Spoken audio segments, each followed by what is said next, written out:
sans la loi, il n'y aura pas de limite. C'est terrible.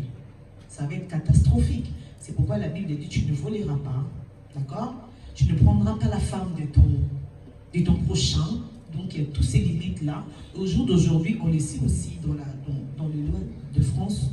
On sait bien que des fois, il y a aussi des lois qui disent que tu ne peux pas te marier deux fois. C'est-à-dire, donc des limites.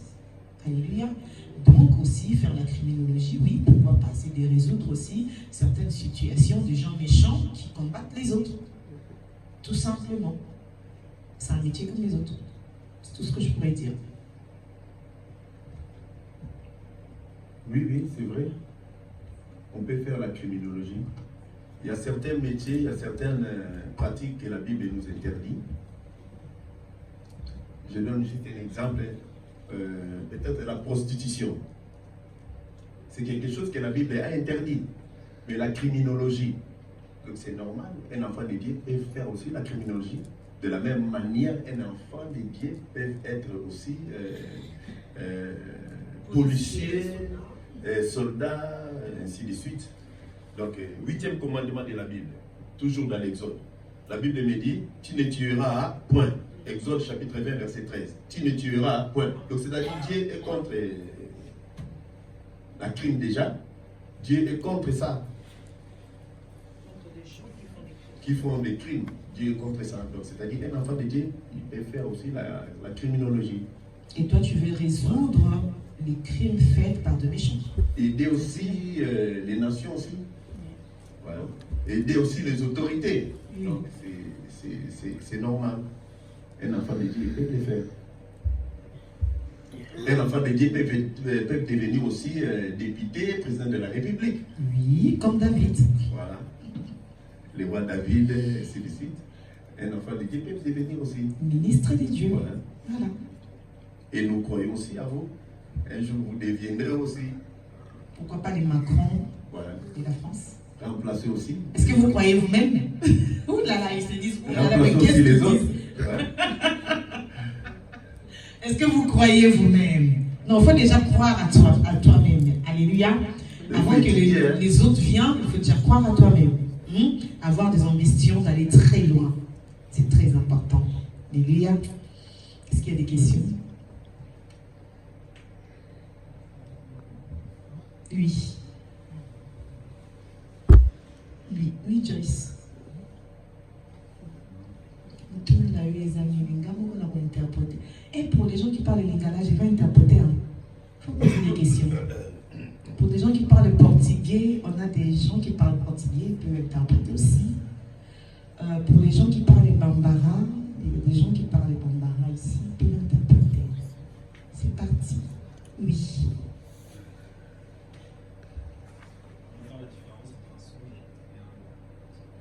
Comment faire la différence entre un songe et un rêve?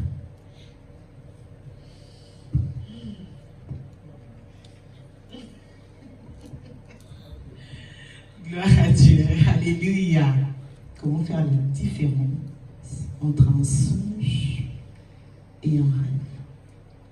Alors si je ne me trompe pas et que je dis bien et que si je ne dis pas bien, il faut me corriger, moi-même je permets.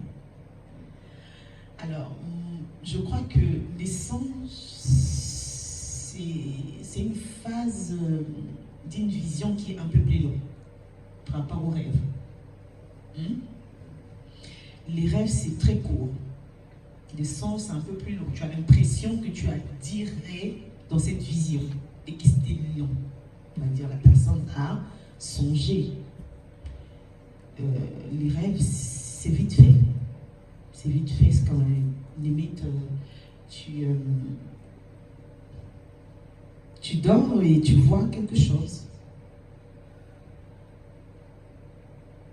Mais ça n'a pas vraiment trop de différence entre les deux. Il n'y a pas une grande différence entre les deux. Oui, tu peux parler, bien sûr.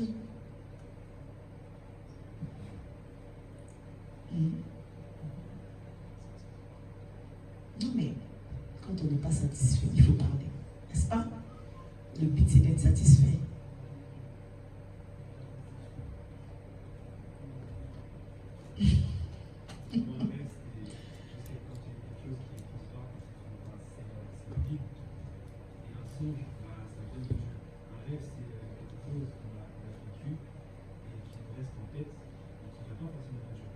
songes, c'est Dieu qui essaie de nous parler.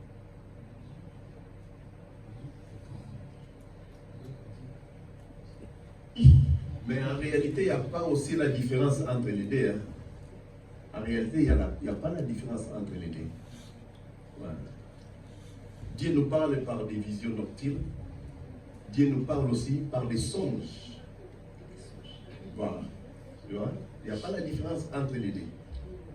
Donc, dans les rêves, Dieu nous parle. Dans les songes, Dieu nous parle. Dans les songes aussi. Voilà. Dans les songes, là, tu as dit, les songes pour toi, c'est quelque chose que tu as vu la journée, ainsi de suite. Ouais. Voilà. Donc, dans les songes, il ne faut jamais oublier, il y a la continuité de la journée avant de dormir. Il y a des songes qui font partie de la continuité de la journée.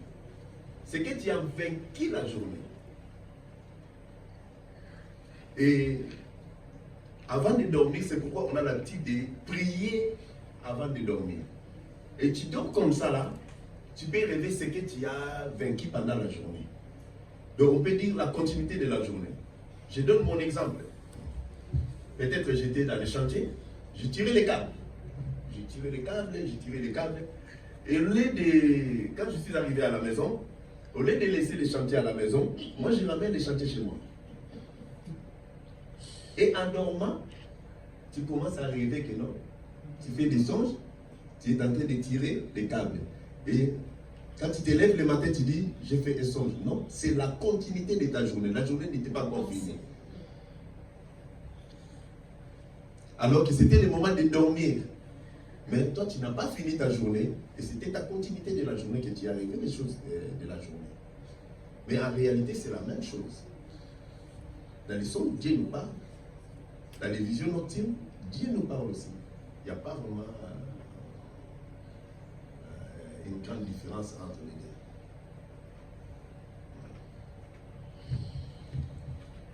les deux. Je vais lire une des questions ici. Quelqu'un a posé la question, il a dit comment lire la Bible en étant une personne qui déteste lire. Donc quelqu'un qui déteste de se cultiver. Parce que la lecture, c'est très important. Ça nous aide à découvrir, n'est-ce pas?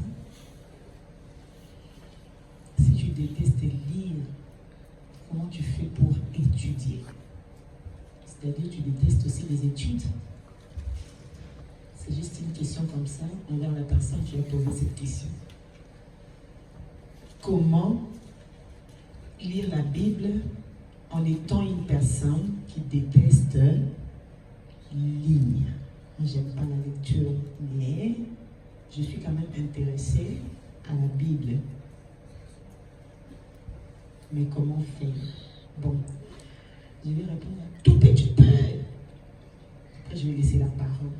Simplement, il y a des Bibles audio, n'est-ce pas, qu'on peut écouter. Mais c'est bien, ils ont permis un outillage